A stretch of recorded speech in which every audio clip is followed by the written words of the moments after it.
Santo Niño ata to? Barangay, ano to? Barangay Santo Niño. Kami ni Kap, medyo masaklap kasi natid namin yung motor dito sa pinsa namin. Wala kami masakyan guys, pauwi. Naglalakad na lang kami guys kasi wala kami masakyan na ano. Punong-puno guys, may mga jeep naman kaso yung kasama ko kasi guys, kita nyo naman yan, no? Hindi hindi makasabit. O sana kung ako lang mag-isa, makakasabit-sabit sana ako. Ayan, no? Tingnan nyo naman yan. Kung hindi kaya sumabit yan, eh. Kaya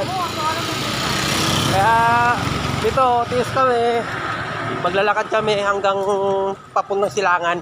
Medyo malayo din. Siguro mga 1 oras guys, nakarating na kami. Ayun, dati guys na ginagawa ko ng lilibre sa kaya ko. Ngayon, wala malang may maka